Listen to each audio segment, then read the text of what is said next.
गोरी कौवी कपड़े सिलाई का काम किया करती थी। हर रोज वे नित नए डिजाइन के कपड़े बनाती थी। जंगल के सभी पक्षियों को उसके बनाए हुए कपड़े बहुत पसंद थे। गोरी कौवी से कपड़े बनाने के लिए दूर दूर से भी पक्षी आया करते थे। इसी कारण गोरी कौवी का व्यापार बहुत अच्छा चल रहा था। अरे गौरी, आज रास्ते में मुझे कबूतर मिला था। कह रहा था गौरी से कहना आज शाम तक कबूतरी के कपड़े तैयार कर दे, हमें शादी में जाना है। जी कालू, मुझे पता है, मैंने कब से कबूतरी के कपड़े तैयार कर रखे हैं। जैसे ही वो आएंगे मैं इन्हें कपड़े दे दूंगी। अच्छा ठीक है। और फिर शाम भी हो जाती है। कबूतरी कपड़े लेने गोरी के घर आती है। गोरी कबूतरी के कपड़े उसे दे देती है और फिर कबूतरी उसे पैसे दे देती है। अरे कबूतरी बहन, अगर आपको फिर किसी शादी में जाना हो तो कपड़े थोड़ा पहले दे दीजिएगा ताकि मैं समय से सिलाई कर लूं। क्यों नहीं, मैं आपको पहले ही कपड़े सिलने दे दिया करूंगी। वैसे कपड़े आपने बहुत अच्छी सिलाई किए हैं, मुझे बहुत पसंद आए हैं। इस जंगल में कोई और दर्जी तो ना था, परंतु एक दुकान थी जहाँ पर सिले सिलाई कपड़े बिकते थे। गोरी कौवी इतने अच्छे कपड़े सिलाई करती थी कि कोई भी उस दुकान पर ना जाता था। वे दुकान उल्लू की पत्नी की थी। इसी कारण उल्लू की पत्नी गोरी कौवी से बहुत चलती थी। वो कोई मौका नहीं जाने देती थी गोरी को नीचा दिखाने का। एक दिन वे गोरी के घर जाती है और उसे अपना एक नया सूट देती है। गोरी, ये मेरा बहुत महंगा सूट है, इसे अच्छे से सिलाई करके लेना। अगर कपड़ा जरा सा भी खराब हुआ तो तुम्हारी खैर नहीं। अरे बहन, आप परेशान न हो, मैं आपको अच्छे से कपड़े सिलाई करके दूंगी। देखो गोरी, मेरा कपड़ा अच्छे से देख लो, ये कहीं से भी खराब नहीं है। अगर ये कहीं से भी खराब हुआ तो इसकी जिम्मेदार कौन होगी? फिर वे कपड़ा गोरी को खोल के दिखाती है। मैंने आपसे कहा ना कि आप चिंता मत करें, मैं आपके कपड़े का ख्याल रखूंगी और अच्छे से सिलाई करके दूंगी। अच्छा, मुझे जरा पानी पिलाना, मुझे बहुत प्यास लगी है। गोरी पानी लेने के लिए रसोई घर में चली जाती है। पीछे से उल्लू की पत्नी जल्दी से एक कैंची निकालकर अपने लाए हुए कपड़े को जगह जगह से काट देती है और फिर कैंची छुपा लेती है। गोरी पानी लेकर आती है और उल्लू की पत्नी को पानी पिलाती है। फिर वे पानी पीकर वहाँ से चली जाती है। रात को गोरी कौवी उल्लू की पत्नी के कपड़े सिलने लगती है, परंतु जब खोल के देखती है तो ये देखकर परेशान हो जाती है कि कपड़े में तो जगह जगह से कट लगे हुए थे।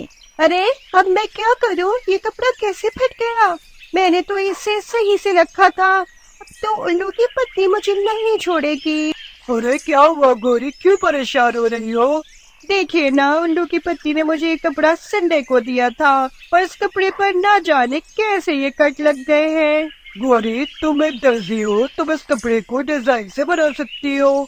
अगर ऐसा नहीं कर सकती तो नया कपड़ा लेकर इस फ्रॉक को सिलाई कर लो।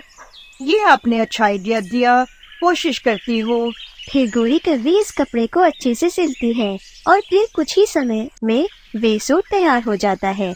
गोरी कौवी ने इस सूट को इतने अच्छे से सिलाई किया था कि पता ही नहीं लग रहा था कि ये कपड़ा कटा भी हुआ था।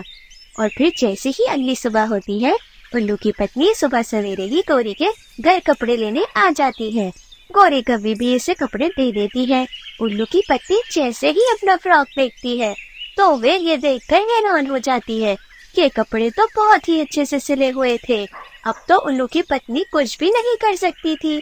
फिर चुपचाप गोरी को पैसे देकर वे कपड़े लेकर वहाँ से चली जाती है। मन ही मन में उसे गोरी से और जलन होने लगती है। इसी तरह गोरी कौवी पक्षियों के कपड़े सिलाई करके अपना घर चलाती है। कालू कोई काम तो न करता था, पर वो अपनी पत्नी की मदद जरूर करता था। आज जंगल में एक ऐलान होता है कि चील महाराज ने आसपास के सभी जंगलों से दर्जी पक्षियों को अपने दरबार में बुलाया था और एक मुकाबले में हिस्सा लेने के लिए ऐलान किया था। इसमें गोरी कौवी का भी नाम था। गोरी कौवी बहुत खुश थी कि वे शाही दरबार में जाकर सभी दूसरे दर्जी पक्षियों से मुकाबला करेगी। कालू कौवा भी उसे बहुत हिम्मत देता है। फिर गोरी कौवी दिन रात लगाकर बहुत सुंदर सुंदर से कपड़े डिजाइन करती है। ये सब बातें सारे जंगल में फैली हुई थी, इसीलिए उल्लू की पत्नी को भी पता चल जाता है कि गोरी इस प्रतियोगिता में हिस्सा लेने जा रही है। कुछ भी हो जाए, मैं इस गोरी कवि को इस मुकाबले में जीतने नहीं दूंगी। मैं इसका वो हाल करूंगी कि चील महाराज उसे जंगल से ही निकाल देंगे। अब समय नहीं है, मुझे कुछ न कुछ करना होगा।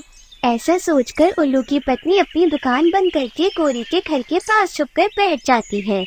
गोरी कव्वी अपना सारा काम खत्म करने के बाद नदी से पानी पीने के लिए जाती है, तो उल्लू की पत्नी पीछे से गोरी के घर में चली जाती है और इसके बनाए हुए कपड़ों में छेद कर देती है।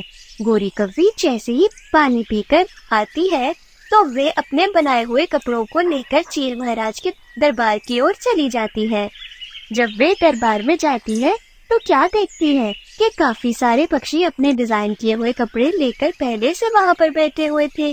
गोरी कव्वी भी वहाँ जाकर अपनी बारी का इंतजार करने लगती है।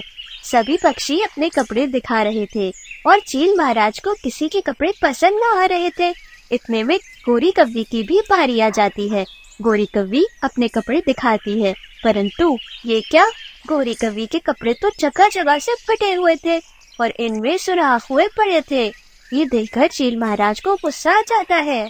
गोरी कव्वी, तुम्हारी हिम्मत कैसे हुई ये फटे हुए कपड़े मेरे दरबार में पेश करने की? गोरी कव्वी, तुम ये फटे हुए कपड़े लाकर क्या साबित करना चाहती हो? क्या तुम मेरे साथ मजाक कर रही हो?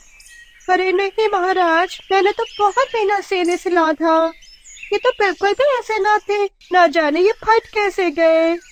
गोरी, तुमने अच्छा नहीं किया, तुम्हें इसकी सजा मिलेगी।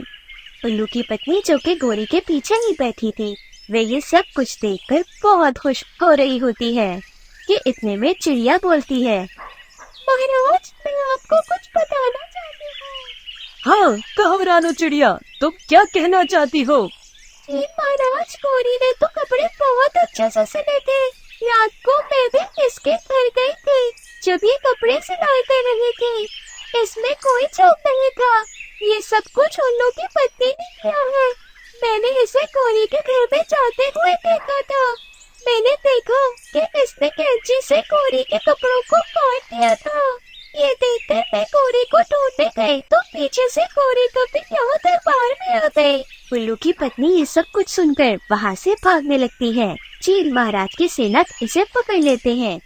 तुमने ऐसा क्यों किया? सच बताओ, नहीं तो जान से जाओगी।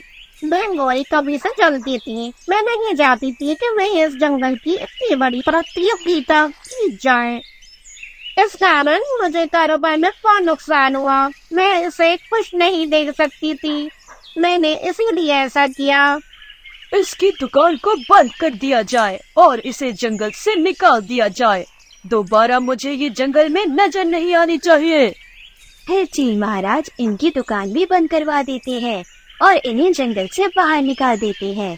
गोरी कव्वी अपनी सच्चाई और मेहनत के कारण वे प्रतियोगिता जीत जाती है और फिर जंगल के सभी पक्षी, यहाँ तक के अब चील महाराज और इनके शाही कपड़े भी गोरी कव्वी के पास ही सिलने आते थे। दोस्तों, हमें हसद करने वाले पक्षियों से दूर रहना चाहिए, ना जाने कब वो हमें नुकसान पहुँचा दें।